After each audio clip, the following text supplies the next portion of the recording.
Hey guys and gals, thank you for stopping by Life with Yosef and Writing Renaissance. This is your host Joe. It is the 20th of March, about 12:45. I'm trying to get out of here today. It's almost 3, it'll be 3 hours for me to actually get up, get everything together, even though I packed last night, and get on the bike and leave. I'm going to go for 8 or 10 days, I think. I think I need to be by myself for a while.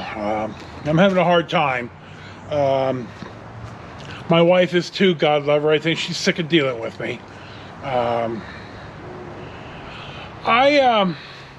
wanted to point out two things while I'm here.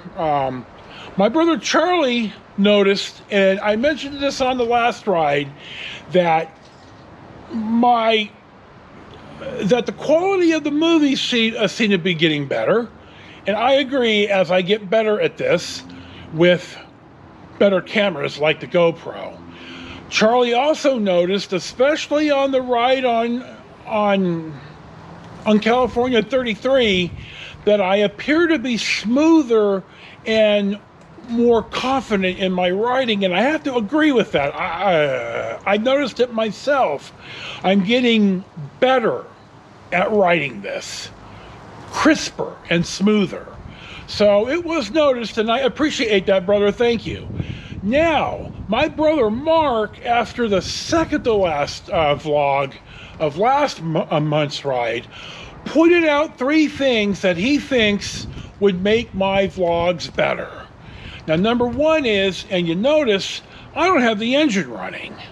He said that it was hard to hear me over the motor.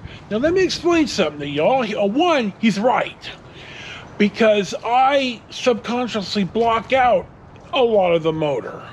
1 year in Laughlin at Harrah's, and this is when you could actually still film in the casino. I walked up to the $2 craps table. I bought in for $100. I made 1 pass at the dice. I cashed out for $330. It was one of my better passes at the dice ever, and Marie had it all on film. Now, when you're in the pit, you normally tell if the dealer has to move your chips to the correct spot on the felt. You normally, tell them what the bet is. Now, a lot of times they're going to know what the bet is. But I always say, like, if it's odds, may I have odds, please?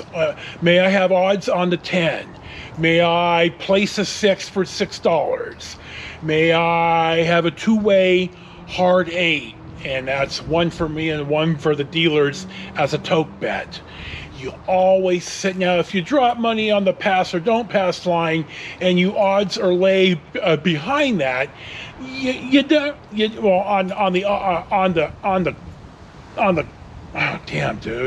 the pass line. Now, on the don't pass, you usually have to put the chips on the table. Anyway, when I played the film back, I thought I was gonna get to hear me interact with the pit crew. But all I heard was the endless sound of the slot machines. And so, while all of you are probably wondering, gee, dude, don't you know that we have a hard time hearing you? I don't, because I block it out subconsciously. I had the same issue at the Mercury when I was the foreman at night.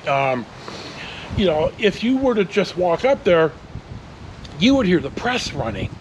But I would more, sometimes I'd hear it but in the middle of a busy press run, if one of the presses went down, I could normally tell by the feel or the vibration changing, because them presses vibrated the whole building. So that's a good point for Mark to make. And you notice I don't have the engine idling now. Secondly, and I noticed this after the second to last vlog, that he suggested I do a better job of God, I'm having a hard day. He suggested I do a better job of keeping the windshield clean because it interferes in the dash cam, and he's right. So I got some spray glass cleaner, and you'll see on the film that it looks a lot better. So I need to do a better job of that. I noticed it on the film of the last day, and Mark affirmed that. Now, the third thing that Mark said was that the level of the volume of the background music when I'm writing is a bit loud. He wants to hear the road sounds. There comes a point when you're 70 on the freeway that all you're going to hear is the sound of the wind. But he makes a valid point, and somehow I need to work on the settings. So I'm going to see about that today. But guys have made good points, and I'm going to take them to heart and implement them. One more thing. Charlie noticed, and I've resolved this too, that the radar was going off a lot. Now, I have a plug, I have a PowerPoint and a splitter.